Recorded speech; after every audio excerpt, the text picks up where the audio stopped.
കരോൾട്ടൻ Gilgal house of പ്രയറിലൂടെ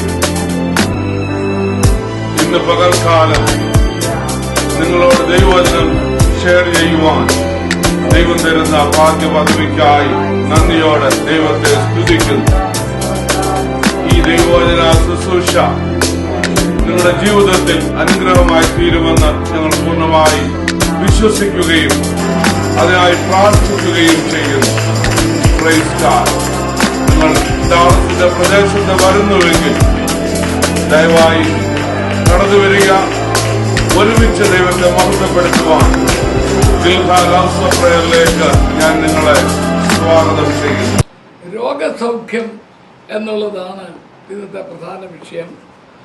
മനുഷ്യർ സാധാരണയായി രോഗസൗഖ്യത്തിനായി അവലംബിക്കുന്ന ചില മാർഗങ്ങളുണ്ട്. ഒന്ന്, രോഗശമനത്തിനായി ചിലർ ആഹാര ക്രമീകരണങ്ങൾ വരുത്തുന്നു. ഉദാഹരണം, ബ്ലഡ് ഷുഗർ ഉള്ളവർക്ക് മധുരം കഴിക്കാതെ ജീവിക്കാൻ ശ്രമിക്കുന്നു. ബ്ലഡ് പ്രഷർ ഉള്ളവര് ഉപ്പ് അധികമാകാതെ സൂക്ഷിക്കുന്നു. ഇത് ഒരു പരിധിവരെ ശരീരത്തിന് സംരക്ഷണം ചെയ്യുന്നു. രണ്ടാമതായിട്ട് ചിലർ വ്യായാമം ചെയ്യുന്നു. 1 തിമോഥെയോസ് 4:7 വിശുദ്ധ പൗലോസ് പറയുന്നു, കായികാഭ്യാസം അല്പം മാത്രം പ്രയോജനമുള്ളത്. 3, ഏറെ പേരും വിദഗ്ധ ഡോക്ടേഴ്സിനെ കണ്ട് രോഗം പരിശോധിച്ച് ചികിത്സ നേടുന്നു. വിശ്വാസികളും അവിശ്വാസികളും രോഗസൗഖ്യത്തിന് വേണ്ടി മരുന്ന് എടുക്കുന്നു. വിശ്വാസികൾ മരുന്ന് ഉപയോഗിക്കുന്നത് പാപമെന്ന് ചിന്തിക്കുന്ന ചിലരുണ്ട്. വേദപുസ്തകം അങ്ങനെ പറയുന്നില്ല. രോഗിക്ക് വൈദ്യനെ കൊണ്ട് ആവശ്യമുണ്ട് എന്ന് യേശു തന്നെ പറയുന്നു. ദൈവത്തെ അനുസരിക്കാത്ത നിമിത്തം വന്ന് കയറിയ ശാപങ്ങളിൽ വിവിധ രോഗങ്ങളും ഉണ്ടെന്ന് ആവർത്തനം 28:21 പറയുന്നു. എന്നാൽ ആരും നശിക്കാതിരിക്കുവാൻ നശിക്കരുതെന്നാണ് ദൈവത്തിൻ്റെ ആഗ്രഹം. അതുകൊണ്ടാണ് ദൈവം ഗവേഷകന്മാർക്ക് ബുദ്ധിയും ജ്ഞാനവും കൊടുത്ത് രോഗശമനത്തിന് വേണ്ടുന്ന മരുന്നുകൾ, അതിൻ്റെ ചികിത്സാക്രമങ്ങൾ നൽകിയിരിക്കുന്നത്. എന്നാൽ ഈ 3 രീതികളും അനേകർക്കും പൂർണ്ണ സൗഖ്യം പ്രദാനം ചെയ്യാൻ കഴിയുന്നില്ല. ഉദാഹരണം, ഡയബറ്റിക് പിടിപെട്ടവർ ഒരിക്കൽ മരുന്നെടുത്താൽ ജീവിത അവസാനം വരെ അത് കണ്ടിന്യൂ ചെയ്യേണ്ട ഒരു ഗതികേട് ഇതിനകത്ത് കാണുന്നു. 4ാമത് മറ്റൊരു കൂട്ടരുണ്ട്. ചിലർ മരുന്നെടുക്കാതെ കർത്താവിനോട് പ്രാർത്ഥിച്ച് സൗഖ്യം വരുന്നു. ഇതാണ് ഏറ്റവും ഉത്തമമായൊരു മാർഗം. എന്നാൽ ഇപ്രകാരം സൗഖ്യം പ്രാപിക്കുന്ന ചിലർക്ക് മരുന്നെടുത്തും പ്രാർത്ഥിച്ചും സൗഖ്യം വരുന്നവർക്കെതിരെ ഒരു പുച്ഛ മനോഭാവവും ഒരു പരീക്ഷ മനോഭാവവും കാണുന്നുണ്ട്. അത് വരാതെ അവർ സൂക്ഷിക്കേണ്ടതാണ്. ഒരു യഥാർത്ഥ ദൈവ പൈതലിനെ സംബന്ധിച്ചോളം താൻ മരുന്നെടുത്താലും ഇനി ആഹാരം ക്രമീകരിച്ചാലും വ്യായാമം ചെയ്താലും അവന് പൂർണ്ണ സൗഖ്യം കൊടുക്കുന്നത് അവനെ രക്ഷിച്ച യേശു മാത്രമാണ്. രോഗശമനത്തിന് വേണ്ടി പലരും തങ്ങളുടെ പാപങ്ങളെ ഏറ്റുപറഞ്ഞ് ഉപവസിച്ച് പ്രാർത്ഥിക്കുന്നുണ്ട്. രോഗശാന്തി പ്രാപ്തരായ അവരുടെ അരികിൽ പോയി പ്രാർത്ഥിക്കുന്നവരുണ്ട്. സഭയുടെ ശ്രദ്ധേറിയ പ്രാർത്ഥന വളരെ ഫലിക്കുന്നുണ്ട്. രോഗശാന്തി മക്കളുടെ അപ്പം എന്ന് കർത്താവ് തന്നെ കൽപ്പിച്ചിട്ടുണ്ട്. വിശ്വസിച്ചാൽ നീ ദൈവത്തിൻ്റെ മഹത്വം കാണും. യേശു പറഞ്ഞിട്ടുണ്ട്, ഞാൻ ജീവന്റെ അപ്പമാകുന്നു, എന്നെ തിന്നുന്നവൻ എൻ മൂലം ജീവിക്കും. Praise the lord. രോഗസൗഖ്യം ദൈവവചനത്തിലൂടെ എന്ന ഒരു ചിന്തയിലേക്കാണ് ഇന്ന് രാത്രി ഞാൻ കടക്കുന്നത്. അനേക മാർഗങ്ങളുണ്ടെങ്കിലും ആദ്യമായിട്ട് ദൈവവചനത്തിലൂടെയുള്ള സൗഖ്യം. യോഹന്നാൻ 1:1 നാം ഇങ്ങനെ വായിക്കുന്നു, ആദിയിൽ വചനമുണ്ടായിരുന്നു, വചനം ദൈവത്തോടു കൂടെ ആയിരുന്നു, വചനം ദൈവമായിരുന്നു. യോഹന്നാൻ 1:4 വചനത്തിൽ ജീവനുണ്ടായിരുന്നു. യോഹന്നാൻ 1:14 വചനം ശരീരമായി തീർന്നു. അതാണ് യേശു. വചനം ആത്മാവും ജീവനുമാണ്. 1 കൊരിന്ത്യർ 1:18 ക്രൂശിന്റെ വചനം നശിച്ചു പോകുന്നവർക്ക് മോക്ഷത്വവും രക്ഷിക്കപ്പെടുന്ന നമുക്ക് ദൈവശക്തിയും എന്ന് എഴുതിയിട്ടുണ്ട്. ദൈവം തന്റെ വചനത്തിലൂടെ തന്റെ മക്കളെ സൗഖ്യമാക്കുന്നു. സങ്കീർത്തനം 107:20 നാം ഇങ്ങനെ വായിക്കുന്നു, അവിടുന്ന് തന്റെ വചനം അയച്ചവരെ സൗഖ്യമാക്കി. സങ്കീർത്തനം 147:15 അവിടുന്ന് തന്റെ ആജ്ഞ ഭൂമിയിലേക്ക് അയക്കുന്നു, അവിടുത്തെ വചനം അതിവേഗം ഓടുന്നു. യെശയ്യാവ് 55:11 ഇപ്രകാരം വായിക്കുന്നു, എന്റെ വായിൽ നിന്ന് പുറപ്പെടുന്ന എന്റെ വചനവും പ്രവർത്തിക്കും, അത് എൻ്റെ അടുക്കലേക്ക് വെറുതെ മടങ്ങി വരികയില്ല, അതെനിക്ക് പ്രസാദകരമായത് നിറവേറ്റുകയും എന്തിനു വേണ്ടി ഞാൻ അതിനെ അയച്ചുവോ ആ കാര്യം നിർവഹിക്കുകയും ചെയ്യും. ദൈവത്തിൻ്റെ വചനമാണ് വേദപുസ്തകം. ഈ വചനം അഥവാ എഴുതപ്പെട്ട വചനം എങ്ങനെ ദൈവം അയക്കും? ദൈവം തൻ്റെ വചനം തൻ്റെ മക്കളിലൂടെ അയക്കുന്നു. റോമാലേഖനം 10:8 ഇങ്ങനെ വായിക്കുന്നു, വചനം നിനക്ക് സമീപമാകുന്നു, അത് നിന്റെ അധരത്തിലും നിന്റെ ഹൃദയത്തിലും ഇരിക്കുന്നു. വീണ്ടും ദൈവം പറയുന്നു, യെശയ്യാവ് 51:16 ആകാശത്തെ ഉറപ്പിച്ച് ഭൂമിക്ക് അടിസ്ഥാനമിടുവാനും സിയോനോട് നീ എൻ്റെ ജനം എന്ന് പറയുവാനുമായി ഞാൻ എൻ്റെ വചനം നിന്റെ വായിൽ തരികയും എൻ്റെ കൈയുടെ നിഴലിൽ നിന്നെ മറക്കുകയും ചെയ്തിരിക്കുന്നു. ഇത് ഒരു വിശദീകരണത്തിന് സമയമില്ല. ദൈവത്തിൻ്റെ വചനങ്ങളാണ് ഞാൻ വായിക്കുന്നത്. അതിൽ ദൈവത്തോളം ശക്തിയുണ്ട്. ഇനി യെരമ്യ 15:16 ഇങ്ങനെ എഴുതിയിരിക്കുന്നു, ഞാൻ അങ്ങയുടെ വചനങ്ങളെ കണ്ടെത്തി ഭക്ഷിച്ചിരിക്കുന്നു, അങ്ങയുടെ വചനം എൻ്റെ സന്തോഷവും എൻ്റെ ഹൃദയത്തിൻ്റെ പ്രമോദവും ആയിത്തീർന്നു. യെരമ്യ 15:16 അതുകൊണ്ട് യഹോവ ഇപ്രകാരം അരുളി ചെയ്യുന്നു, നീ അധമമായത് ഒഴിച്ച് ഉത്തമമായത് പ്രസ്താവിച്ചാൽ അവർ നിന്റെ പക്ഷം ചേരും, നീ അവരുടെ പക്ഷം ചേരുകയില്ല. നിന്റെ വായ് എൻ്റെ വായ് പോലെ ഞാൻ ആക്കി തീർക്കും എന്ന് ദൈവം ഉറപ്പു തരുന്നു. ഇനി എപ്രകാരമാണ് നമ്മൾ ദൈവവചനം അയക്കുന്നത്? വാഗ്ദത്തങ്ങൾ എഴുതിയിരിക്കുന്നത് ദൈവത്തിൻ്റെ വചനമായ വേദപുസ്തകത്തിലാണ്. എഴുതപ്പെട്ട വചനത്തെ ലോഗോസ് എന്ന് പറയുന്നു. ആ വാഗ്ദത്ത വചനങ്ങളെ ദൈവവൈതൽ വിശ്വാസത്തോടും ആത്മനിറവിലും ഉച്ചരിക്കുമ്പോൾ അഥവാ ഏറ്റുപറയുമ്പോൾ അത് രമ ചലിക്കുന്ന വചനം അഥവാ ജീവനുള്ള വചനമായി ദൈവത്തിൻ്റെ ആജ്ഞയായി മാറുന്നു. സദൃശവാക്യം 18:21 നാം ഇങ്ങനെ വായിക്കുന്നു, മരണവും ജീവനും നാവിൻ്റെ അധികാരത്തിന് അധീനം, അതിനെ സ്നേഹിക്കുന്നവൻ അതിൻ്റെ ഫലം അനുഭവിക്കും. എബ്രായർ 10:23 നാം ഇപ്രകാരം വായിക്കുന്നു, നമ്മുടെ പ്രത്യാശ ഏറ്റുപറയുന്നതിൽ നമുക്ക് അചഞ്ചലരായി നിൽക്കാം. സങ്കീർത്തനം 37:30-31 നീതിയുള്ള മനുഷ്യന്റെ വായ് ജ്ഞാനം സംസാരിക്കുന്നു, അവന്റെ നാവിൽ നിന്ന് നീതി പുറപ്പെട്ടു, തന്റെ ദൈവത്തിന്റെ നിയമം അവന്റെ ഹൃദയത്തിലുണ്ട്. സങ്കീർത്തനം 147:15 അവിടുന്ന് തന്റെ ആജ്ഞ ഭൂമിയിലേക്ക് അയക്കുന്നു, അവിടുത്തെ വചനം അതിവേഗം ഓടുന്നു. ആർക്കാണ് ദൈവവചനം ഉച്ചരിക്കുവാൻ ദൈവം അധികാരം കൊടുത്തിരിക്കുന്നത്? ഒന്ന്, യേശുവിൻ്റെ ശിഷ്യന്മാർക്ക്, യേശുവിനെ രക്ഷകനായി സ്വീകരിച്ച ആമേൻ ഹല്ലേലൂയ സകല വിശുദ്ധന്മാർക്കും ദൈവം ഈ അധികാരം നൽകിയിട്ടുണ്ട്. 2, യെശയ്യാവ് 51:16 സിയോനോട് നീ എൻ്റെ ജനമെന്ന് പറയുവാനുമായി ഞാൻ എൻ്റെ വചനം നിന്റെ വായിൽ തരികയും എൻ്റെ കൈയുടെ നിഴലിൽ നിന്നെ മറക്കുകയും ചെയ്തിരിക്കുന്നു. ദൈവത്തിന്റെ വചനം നമ്മുടെ നാവിൽ തന്നിട്ട് നമ്മുടെ നാവിൽ കൂടി അത് ഉറക്കെ ഉച്ചരിക്കണമെന്നുള്ളതാണ് ഈ ബന്ധം. എഫേസ്യർ 1:12 ദൈവം മുൻ നിർണയിച്ച പോലെ ഞങ്ങളെയും ക്രിസ്തുവിന്റെ അവകാശമായി തിരഞ്ഞെടുത്തിരിക്കുന്നു. Price the Lord. യേശു ക്രിസ്തുവിന്റെ ജീവിതം നമുക്കൊരു മാതൃകയാണ്. കർത്താവായ യേശു തന്റെ പരസ്യ ശുശ്രൂഷാ വേളയിൽ സ്നാനമേറ്റ കഴിഞ്ഞ ശേഷം സ്വർഗത്തിൽ നിന്ന് പരിശുദ്ധാത്മാവ് തന്റെ മേൽ വരികയും താൻ ആത്മാവിൽ നിറയുകയും ചെയ്തു.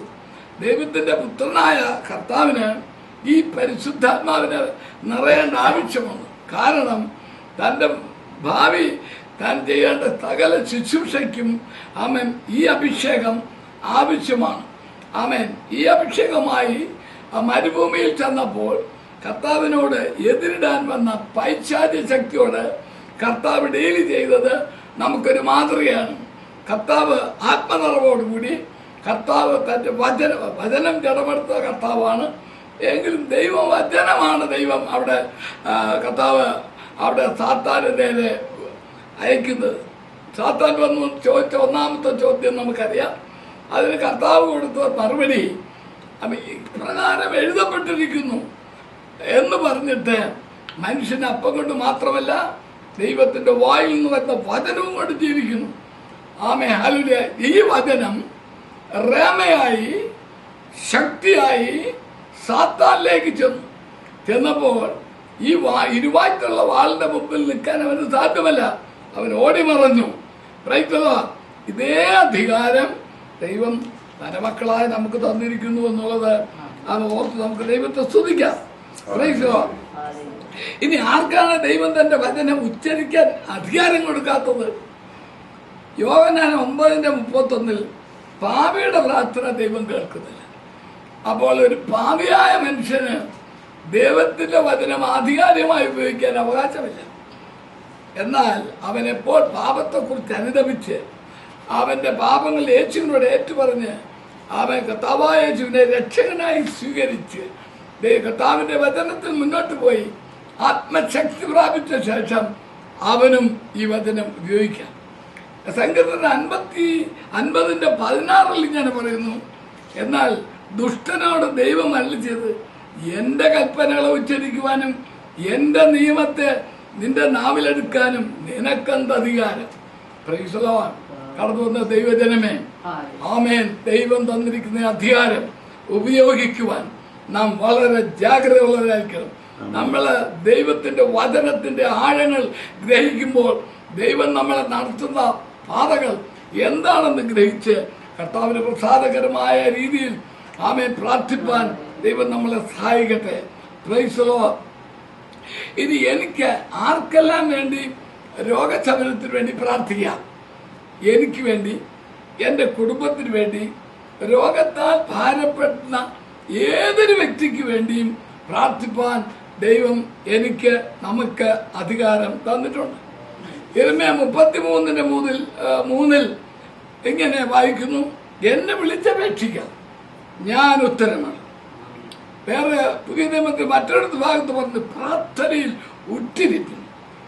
ആമേൻ. ലൂക്കോസ് 18:1 കർത്താവ് പറഞ്ഞ മടുത്തു പോകാതെ പ്രാർത്ഥിക്കുന്നു. എപ്രകാരമാണ് ദൈവവചനം ഒരു രോഗിയിൽ കൃപ ചെയ്യുന്നത്?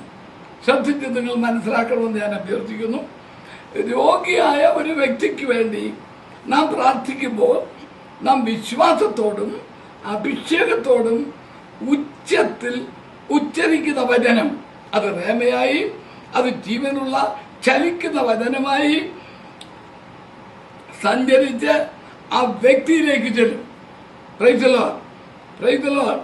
ആ ദൈവവചനം ജീവനും ചൈതന്യമുള്ളതും ഇരുവായ്ത്തലുള്ള ഏത് വാളിനേക്കാളും മൂർച്ചയത് പ്രാണനെയും അഥവാ ദേഹിയെയും ആത്മാവിനെയും സന്ധിമജ്ജകളെയും അഥവാ ശരീരത്തെയും തുളച്ചു കയറുന്നതും ഹൃദയത്തിന്റെ ചിന്തകളെയും ഭാവങ്ങളെയും വിവേചിക്കുന്നുവോ?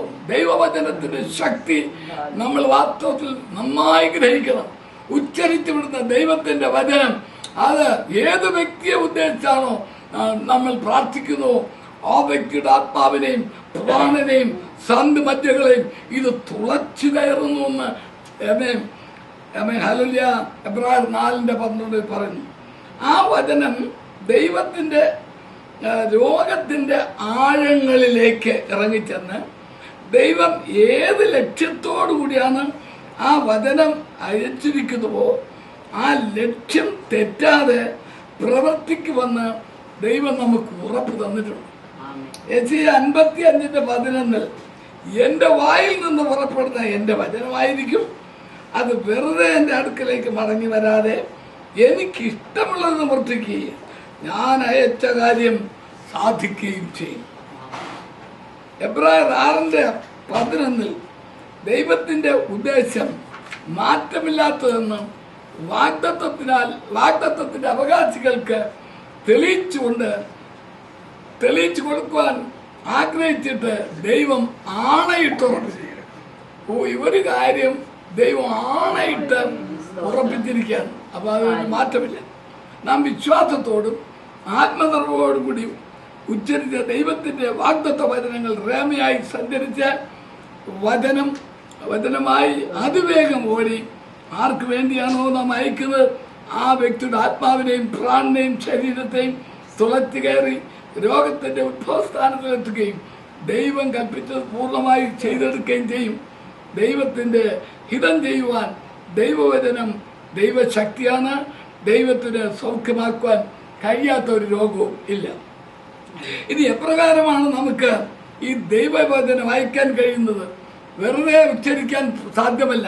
ചില പ്രിൻസിപ്പിൾസ് ഉണ്ട്. ഒന്നാമതായി നമ്മുടെ ആത്മാവിലും ദേഹിയിലും നമ്മുടെ ചെയ്ത പാപങ്ങൾ കർത്താവിനോട് ഏറ്റുപറഞ്ഞ് രക്തത്താൽ വചനത്താൽ ആത്മാവിനാൽ നാം ആദ്യം ശുദ്ധീകരിക്കണം. രണ്ടാമതായി ദൈവത്തിന്റെ സർവായുധ വർഗം നമ്മുടെ അകത്ത മനുഷ്യനെ ധരിപ്പിക്കുവാൻ പിതാവിനോട് യേശുവിന്റെ നാമത്തിൽ അപേക്ഷിക്കണം. കാരണം രോഗത്തിന്റെ പിന്നിൽ നിൽക്കുന്ന ഒരു അന്ധകാര ശക്തിയോട് നമ്മൾ യുദ്ധം ചെയ്യുമ്പോൾ നമ്മൾ ദൈവത്തിന്റെ സർവായുധ വർഗം ധരിച്ചിരിക്കണം എന്നുള്ളത് ദൈവത്തിന്റെ മാറ്റമില്ലാത്ത പ്രമാണമാണ്. മൂന്നാമതായി വാഗ്ദത്ത വചനം ശ്രദ്ധിക്കണം. വാഗ്ദത്ത വചനം വിശ്വാസത്തോടെ ആത്മാവിന്റെ നിറവോടെ ആമേൻ ഹല്ലേലൂയ ആമേൻ ഹല്ലേലൂയ സ്തോത്രം ഹല്ലേലൂയ ആത്മനിറവിലും ഉറക്കെ ഉച്ചരിക്കുവാൻ തുടങ്ങും. ശബ്ദം രോഗസൗഖ്യത്തിനായി അനേക വാഗ്ദത്തങ്ങളുണ്ട്. അതിൽ പ്രധാനമായത് ചിലത് നമ്മൾ എടുക്കണം. ഒരുപാട് വാഗ്ദത്തമുണ്ട്. ഞാൻ എടുക്കുന്ന വാഗ്ദത്തങ്ങൾ ഇതാണ്. ഒന്ന്, ഞാൻ നിന്നെ സൗഖ്യമാക്കുന്ന യഹോവയാകുന്നു. പുറപ്പാട് 15:20. 2, യേശുവിന്റെ അടിപ്പിണരുകളാൽ സൗഖ്യം വന്നിരിക്കുന്നു. 3, യഹോവ നിങ്ങൾ നിന്ന് സകല രോഗങ്ങളെ അകറ്റിക്കളയും, നിന്റെ ആയുഷ്കാലം പൂർത്തീകരിക്കും. പുറപ്പാട് 23:25. 4, ഇതാ ഞാൻ അവർക്ക് രോഗശാന്തിയും ആരോഗ്യവും വരുത്തി അവരെ സൗഖ്യമാക്കുകയും സമാധാനത്തിന്റെയും സത്യത്തിന്റെയും സമൃദ്ധി അവർക്ക് വെളിപ്പെടുത്തി കൊടുക്കുകയും ചെയ്യും. യെരമ്യാ 33:6. 5, നിന്റെ യൗവനം കഴുകനെ പോലെ പുതുക്കി വരത്തക്കോണം അവൻ നിന്റെ വായ്ക്ക് നന്മ കൊണ്ട് തൃപ്തിപ്പെടുത്തുന്നു. സങ്കീർത്തനം 103:5. ഈ 5 വാഗ്ദത്തങ്ങളും വിശ്വാസത്തോടെ നമ്മൾ ഒരു രോഗിക്ക് വേണ്ടി പ്രാർത്ഥിക്കുമ്പോൾ നമുക്ക് വേണ്ടി ഈ 5 വാഗ്ദത്തങ്ങളും നമ്മൾ ഉറക്കെ വിശ്വാസത്തോടെ ഉച്ചരിക്കണം. അവൻ ഹല്ലേലൂയ. അതിനുശേഷം 2 ദിനവൃത്താന്തം 6:14 അവിടെ ഇങ്ങനെ എഴുതിയിട്ടുണ്ട്. തിരുവായ് കൊണ്ട് അവിടെ നിന്ന് വാഗ്ദത്തം ചെയ്തത് തൃക്കൈ കൊണ്ട് നിറവേറ്റിയിരിക്കുന്നു. ദൈവം വാഗ്ദത്തം ചെയ്ത കാര്യം തന്റെ കരം കൊണ്ട് നിവർത്തിച്ച് കൊടുത്തിട്ടുണ്ട്. ദൈവമേ അത് എനിക്കും തരണമേ എന്ന് നമുക്ക് പ്രാർത്ഥിക്കാം. ഹല്ലേലൂയ. പ്രിയ കർത്താവേ, അങ്ങ് വാഗ്ദത്തം ചെയ്തിരിക്കുന്നത് നിവർത്തിക്കണമേ. ദൈവം മറ്റൊരു വാഗ്ദത്തം കൂടെ തന്നിട്ടുണ്ട്. ഈ വാഗ്ദത്തങ്ങൾ ഓർപ്പിച്ച് വേണം ദൈവത്തിന് ചെല്ലാൻ. അത് 89-ാം സങ്കീർത്തനം അതിന് 34 ഞാൻ എന്റെ നിയമത്തെ ലംഘിക്കുകയോ എന്റെ അധരങ്ങളിൽ നിന്ന് പുറപ്പെട്ടതിനും ഭേദം വരുത്തുകയും ചെയ്യില്ല. അപ്പൊ ദൈവമാണ് സൗഖ്യമാക്കുമെന്ന് പറഞ്ഞാൽ, ദൈവമാണ് വിടുവിക്കുമെന്ന് പറഞ്ഞാൽ, ദൈവമാണ് ദീർഘായി തരുമെന്ന് പറഞ്ഞാൽ ദൈവത്തിന് മാറാൻ കഴിയില്ല. പ്രാർത്ഥന ദൈവമക്കൾക്ക് സ്വല്പം ബലാത്കാരത്തോടെ സ്വർഗരാജ്യം അവകാശപ്പെടണമെങ്കിൽ അത് ബലാത്കാരികൾക്കേ പറ്റൂ. Praise the lord. ആമേൻ, ഹല്ലേലൂയ. അവകാശമായ കാര്യം തരാൻ അപ്പനോട് പുത്രത്വത്തിന്റെ അധികാരത്തിൽ നിന്നുകൊണ്ട് യാചിക്കണം. ഇപ്പോൾ ദൈവവചനം നമ്മുടെ ആത്മാവിനെയും ദേഹത്തെയും ശരീരത്തെയും തുറത്തി കയറി ദൈവമായിട്ട് ശുശ്രൂഷ ചെയ്യുകയാണ്. നമ്മുടെ ദൃഷ്ടിയിൽ അത് അഗോചരമെങ്കിലും വചനം കൃതി ചെയ്യുന്നു. വാഗ്ദത്തം ചെയ്ത ദൈവം വിശ്വസ്തൻ. വിശ്വസിച്ചാൽ നാം ദൈവമഹത്വം കാണും. ആമേൻ, ഹല്ലേലൂയ. രോഗസൗഖ്യം ചില കേസിൽ ദൈവം പെട്ടെന്ന് തരും, ചില കേസിൽ ദൈവം അപ്പോയിന്റ് ചെയ്ത ടൈമിൽ മാത്രമേ തരൂ. അതുകൊണ്ടാണ് കർത്താവ് നിങ്ങൾ മടുത്തു പോകാതെ പ്രാർത്ഥിക്കുക. ആമേൻ. വർഷങ്ങൾ ചിലപ്പം ചില വിഷയത്തിന് വേണ്ടി പ്രാർത്ഥിച്ചുകൊണ്ടിരിക്കുക. എൻ്റെ അനുഭവം അതാണ്. അതുകൊണ്ട് price the Lord. Hallelujah. Conclude ചെയ്യാൻ പോവുകയാണ്. Price the Lord. ഹല്ലേലൂയ. ഒരാൾക്ക് ഹാർട്ട് അറ്റാക്ക് ഉണ്ട്, അദ്ദേഹത്തിന് വേണ്ടി പ്രാർത്ഥിക്കാൻ പോവുകയാണ്. അവിടെ നമ്മൾ എങ്ങനെ ചെയ്യണം? Price the Lord. ഹല്ലേലൂയ. മേൽപ്പറഞ്ഞ 5 വാഗ്ദത്തങ്ങളെയും വിശ്വാസത്തോടെ അദ്ദേഹത്തിന് വേണ്ടി ലക്ഷ്യം വെച്ച് പ്രാർത്ഥിച്ചിട്ട് ആമേൻ, ഹല്ലേലൂയ, മേൽപ്പറഞ്ഞ രീതിയിൽ അയക്കപ്പെട്ട ദൈവവചനം ആ വ്യക്തിയുടെ ആത്മാവിനെയും പ്രാണനെയും ശരീരത്തെയും തുളച്ചു കയറി ഹാർട്ടിന്റെ വാൽവുകളെയും ഭിത്തികളെയും അറകളെയും ബ്ലഡ് സർക്കുലേഷൻ ഏരിയകളെയും ബ്ലോക്ക് വരുന്ന ഭാഗങ്ങളും അറ്റാക്ക് വരുന്ന ഭാഗങ്ങളും കാർഡിയാക് അറസ്റ്റ് വരുന്ന ഭാഗങ്ങളും ഹാർട്ട് ബീറ്റിന് വ്യത്യാസം വരുന്ന ഭാഗങ്ങളും ങ്ങളിലും ഈ ദൈവവചനം കടന്നു ചെന്ന് ആ ഓരോ ജംഗ്ഷനിലും രോഗശാന്തി വരുത്തി, ആരോഗ്യം വരുത്തി, യൗവനത്തിന്റെ ശക്തി പകർന്ന് ദീർഘായുസ് കൊണ്ട് നിറയ്ക്കാൻ പ്രാർത്ഥിക്കുവാൻ നമുക്ക് കഴിയും. ഈ പ്രാർത്ഥന ദൈവം കേൾക്കും. സമയമില്ലാത്തതുകൊണ്ട് ഞാൻ നിർത്തുകയാണ്. വിശ്വാസത്തോടും അഭിഷേകത്തോടും സ്തോത്രത്തോടും പ്രാർത്ഥനയിൽ വാഗ്ദത്ത വചനങ്ങളെ ഉറച്ച് പറയണം. ഉറക്കെ പറയുമ്പോൾ അത് ശബ്ദതരംഗങ്ങളായി ഇരുവായ്ത്തുള്ള വാളായി കടന്നുപോയി ദൈവഹിതം ദൈവത്തിന്റെ സമയത്തിൽ വെളിപ്പെടുത്തും. അതിനുവേണ്ടി നമുക്ക് നമ്മെ തന്നെ ഏൽപ്പിച്ചു കൊടുക്കാം. ആമേൻ, ഹല്ലേലൂയ.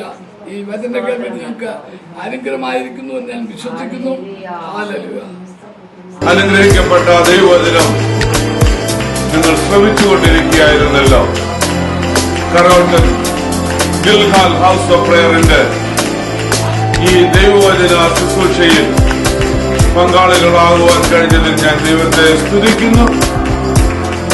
ഇന്നത്തെ സന്ദേശം നിങ്ങളുടെ ജീവിതത്തിൽ, നിങ്ങളുടെ മനസ്സിൽ സന്തോഷം പകർന്നു എന്ന് ഞങ്ങൾ വിശ്വസിക്കുന്നു. നിങ്ങൾക്ക് എന്തെങ്കിലും പ്രാർത്ഥനാ വിഷയങ്ങളുണ്ടെങ്കിൽ, ഏതെങ്കിലും ആവശ്യങ്ങളുണ്ടെങ്കിൽ ദയവായി